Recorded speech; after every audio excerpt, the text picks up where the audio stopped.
Nazca, a remote desert plain in the Peruvian Andes, may hold the key to an ancient puzzle. On January 5th, 1973, we reported the possibility that the lines and figures etched on the mysterious plain marked the site of a landing made by astronauts thousands of years ago. Since then, the strange drawings, visible only from the air, have been photographed by aerial survey, satellite, and the Skylab astronauts.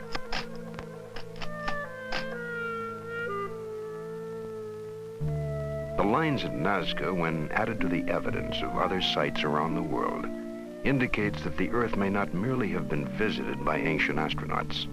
It may, in fact, have been colonized by them. There are marks that have been left by past civilizations to indicate the presence on Earth of explorers who came across the divide of space.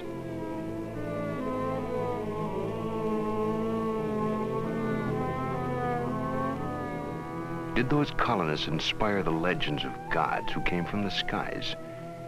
Can we find the historic fact of their presence in the myths of ancient man? 100 years ago, an amateur archaeologist decided that Homer's Iliad was not myth, but history. He followed the epic account through the Aegean Sea to Asia Minor, and there he found the ruins of the lost city of Troy.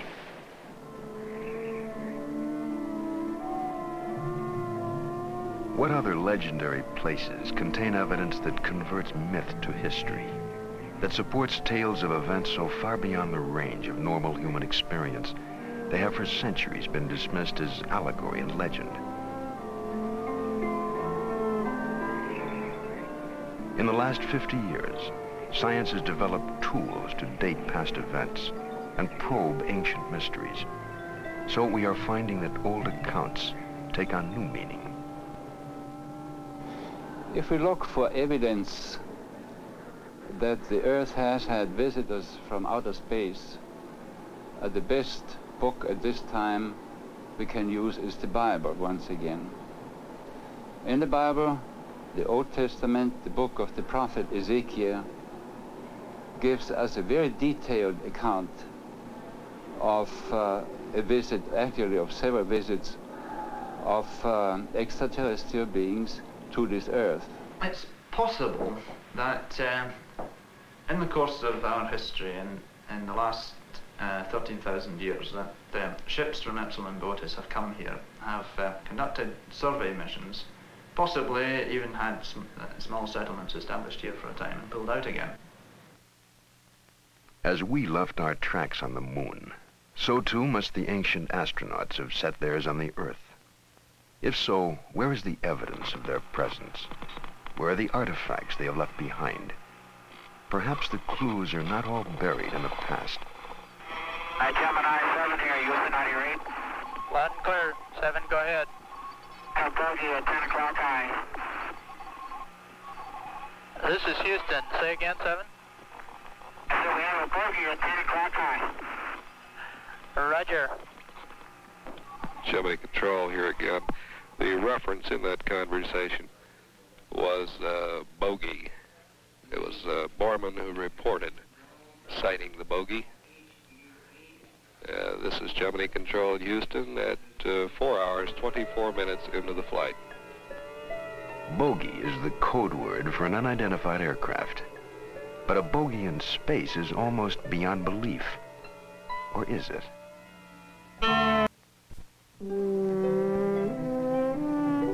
The sun in our heavens will burn for another 4 billion years. Then it will expand to a red giant.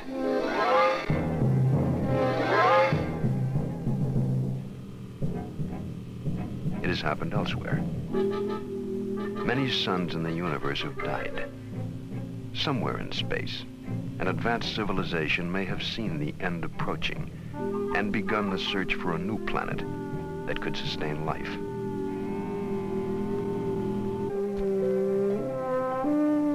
We have come of age in space.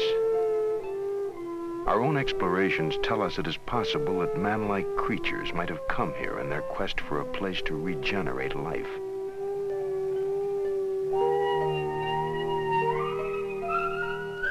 If they had come from an Earth-like planet, this Earth would have been an ideal new home. And here they might have landed, in the mysterious Peruvian Andes, near a lake called Titicaca. From the shore, the outline of Titicaca has no pattern. Only when viewed from space does it take on the shape of a jaguar about to pounce. In the ancient language of the region, Titicaca means Stone of the Jaguar. Was it named by arriving space colonists?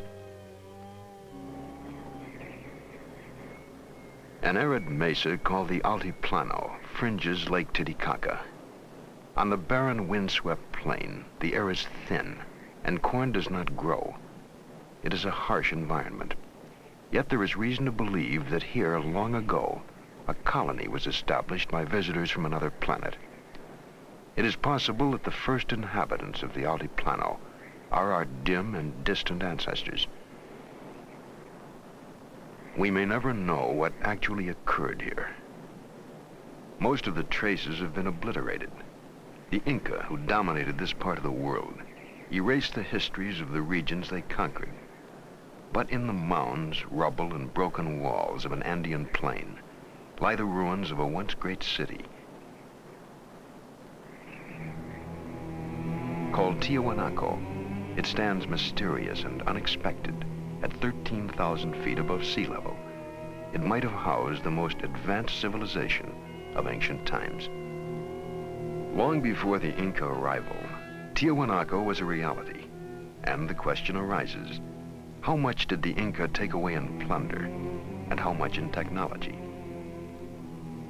The Inca did not build Tiahuanaco, nor did the ancestors of Indians who now live on this desolate mountain plain. Who did create this city?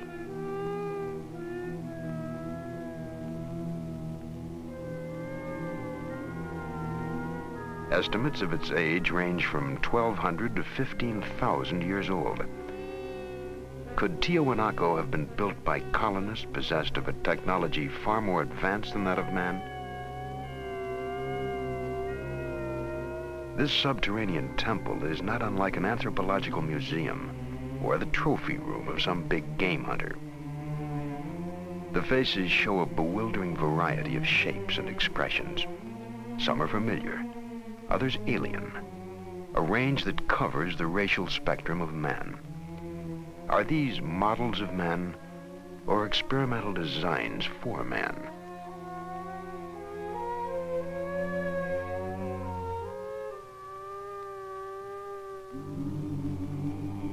Grim helmeted carvings found in South America seem to trace their inspiration from the Tiahuanaco monolith.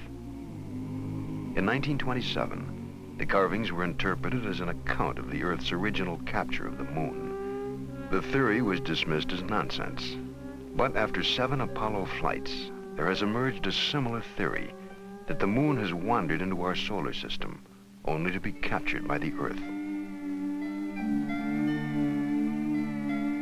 Of all the mysteries at Tiahuanaco, none loom quite as large as a monolithic archway called the Gate of the Sun. Cut from a single block of andesite, it weighs at least 10 tons. Beyond the twin questions of how it got here and how it was cut by people who did not possess metal tools, is the mystery of the strange creatures that run across its face.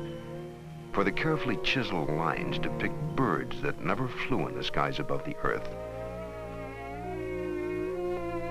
The most arresting features are the eyes, which are composed of still another creature, figures barely discernible, but nonetheless familiar to us as space-helmeted astronauts.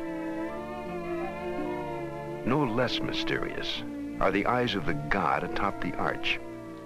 2 tears are deeply etched into his cheeks, and no one can say why the sun god of Tiahuanaco weeps. So it stands, a brooding, mysterious ruin, atop a desolate mountain plateau 13,000 feet in the air. Was it built by those who came to make a new home of planet Earth?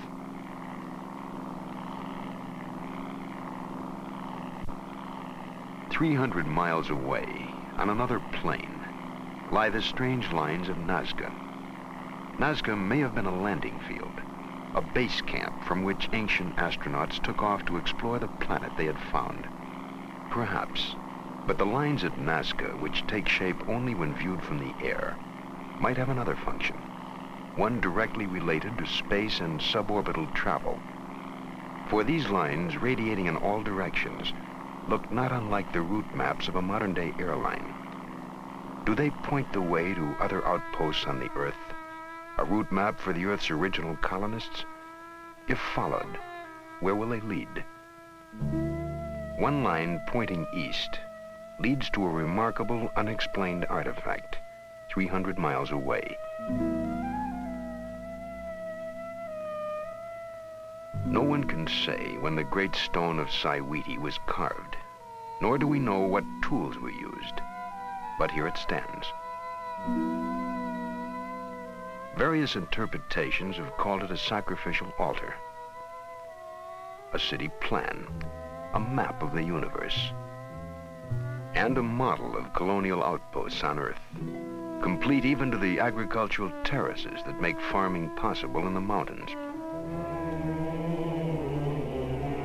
The terraces in the Peruvian Andes, for example, have been in continuous use for centuries. They reach upwards to the ruins of an ancient city, complete with temple, astronomical observatory, and a fortress to guard the crops. Did the founding colonists design these mountain stepping stones for settling the planet?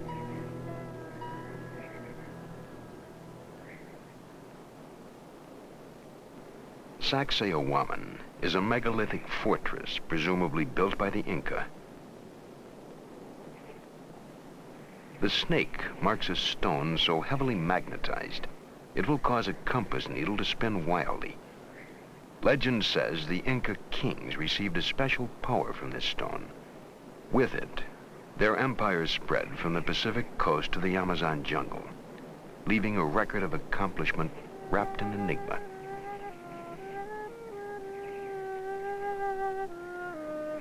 The Inca knew nothing of the wheel, and yet their roads are still in use today.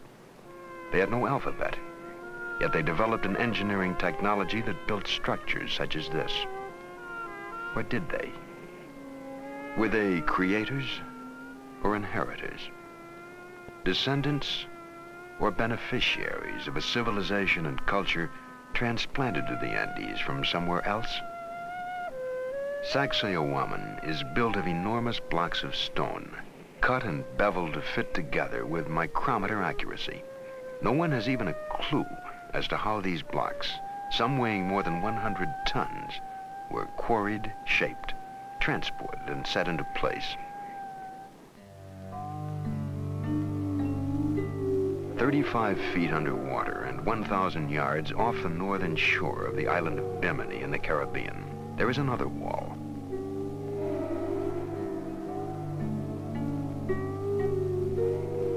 There's absolutely no indication of who might have built it, but the huge blocks bear a striking resemblance to the masonry of the Incas.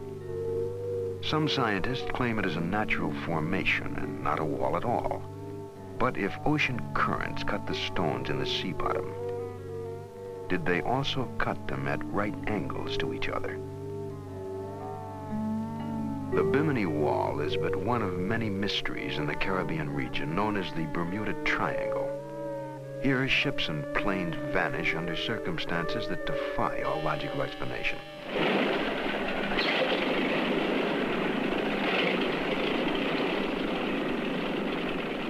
Just after the close of World War II in December 1945, 5 Navy fighter planes vanished without a trace, leaving a mystery that remains unanswered today.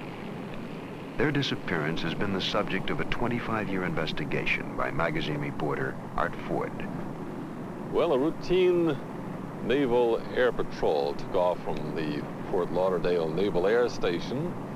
5 planes, 14 crew members, 5 different radios. After the planes were in the air a few hours, they vanished. 5 radios did not give a coherent reason why they vanished. The men were never seen again. No wreckage of the planes was ever found. There was no radio contact after they were lost. A search plane went up after them with 13 men aboard, with every bit of equipment necessary to find them. It vanished within 7 minutes. Particularly significant in the case of the missing planes was the radio transmission report that remains in the record in the archives in Washington. Lieutenant Robert F. Cox was flying out to try to find Flight 19. He said on the radio, "What is your present altitude? I will fly south to meet you." And Taylor, who commanded Flight 19, replied, "Don't come after me."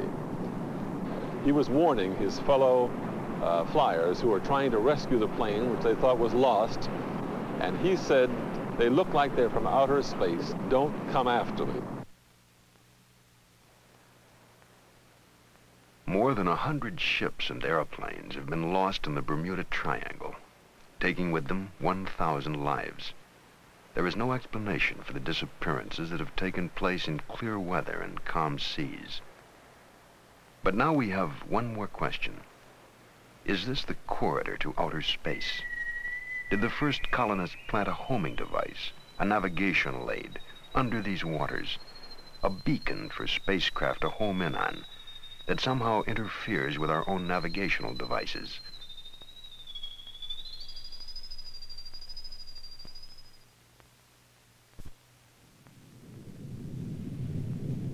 In the beginning, the Earth was a place of violent geologic change. Volcanoes thrust mountains upward. Islands were created and destroyed in the violent birth pangs of our world. In this same underwater volcanic cauldron, life may have had its beginnings. The principal basis of life is protein. The process by which life might have originated from inert chemicals is the subject of experiments by Dr. Sidney Fox at the Institute of Molecular Evolution at the University of Miami. What's happening here is a splashing on a hot zone where the temperature is above the boiling point of water of a mixture of amino acids, water, and other volatile material. At this temperature, the water vaporizes, the volatile material leaves, and the small amino acid molecules join together to form long protein-like molecules. These protein-like molecules, or as we call them, proteinoids, upon simple contact with water in the laboratory, produce what is a kind of minimal cell. The product of Dr. Fox's experiments, cells born in the test tube. They challenge all traditional concepts of life on Earth. In our view, the formation of primordial cells on the early Earth must have occurred many times, many places. If the conditions were right, we see no reason why this process could not occur elsewhere in the universe. There are other theories that attempt to explain the origin of life. The Earth is 4.6 billion years old, but the universe in which it is placed is far older, perhaps 13 billion years old. Time enough for uncounted species to rise, create civilizations, and scatter them across the universe, reaching even the small, out-of-the-way planet called Earth. Dr. Leslie Orgel is a biologist at the Salk Institute in California. He and Nobel Prize winner Sir Francis Crick developed the theory of directed panspermia, the idea that life on Earth was sent here by a superior civilization. Dr. Orgel. In the 19th century, there were two theories about how life could have got to the Earth from outside. One theory, which was due to Lord Kelvin in England, said that life arrived as a spore carried on a meteorite. And the other theory, which was popularized by Arrhenius in Sweden, suggested that a spore could have been blown directly from a planet on another solar system all the way to the Earth. Now, in the last 10 or 20 years, it's become more and more clear that these theories just won't work, that a spore coming from outer space would be destroyed by radiation long before it got here, and a meteorite probably could never escape from another solar system. Now, directed panspermia is a sort of last attempt to resurrect the theory that life could have come here from elsewhere, and the notion is that maybe life was deliberately sent here by a technological society on some other planet, probably in our own galaxy. If life had arisen on the Earth and evolved spontaneously here, it seems at least possible that we would have many very different forms of life competing with each other.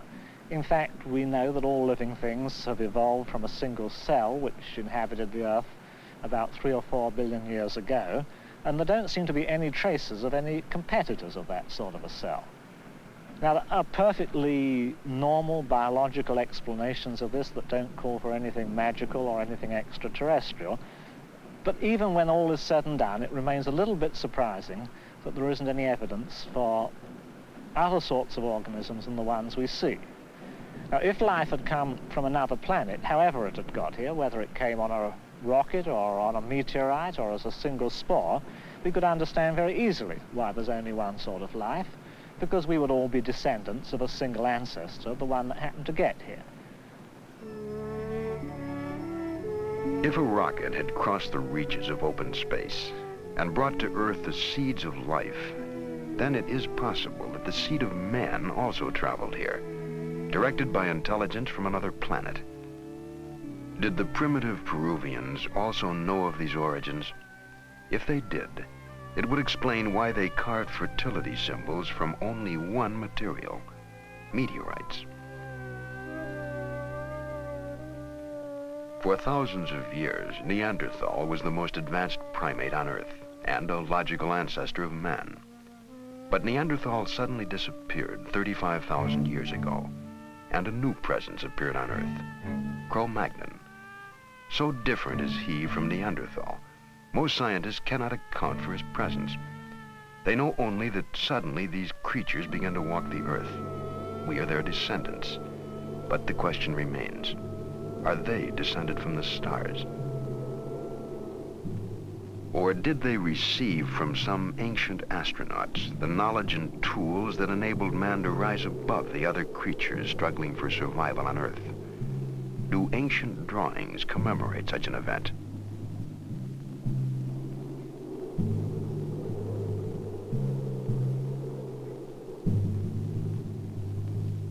Furrows in the California desert are merely scratches when seen from ground level.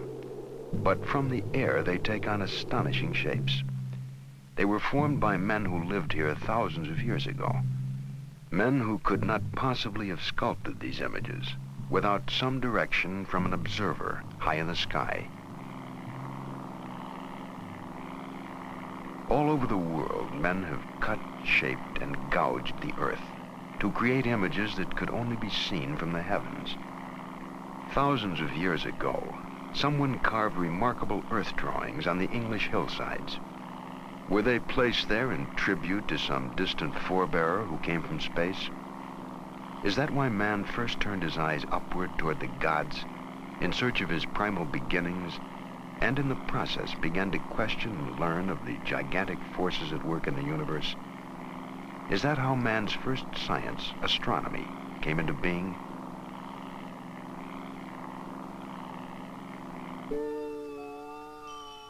In the ancient world, there were no more accomplished astronomers than the Babylonians.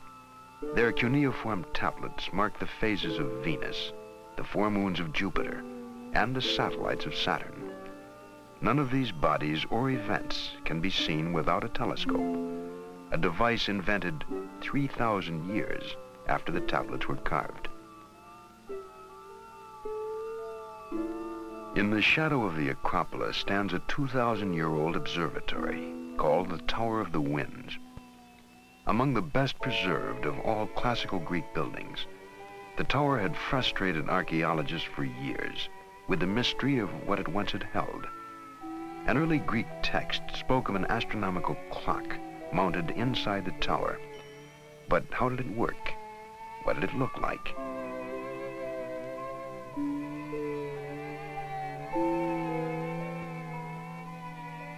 No one could say until a Greek sponge diver found these clockwork gears in the sea. Scientists estimated the gears had been built about 80 BC. Moreover, they determined that these plates and dials had been part of an extremely complex piece of machinery that had in fact been mounted in the Tower of the Winds. Finally, they concluded that it was an astronomical computer used to calculate the motions of the stars and planets.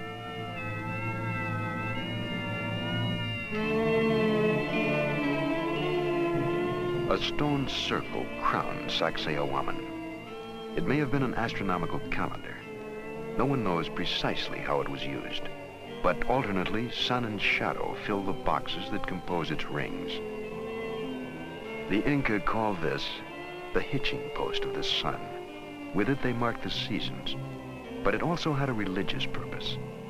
It served to tie the Inca directly with the stars from which they claimed descent.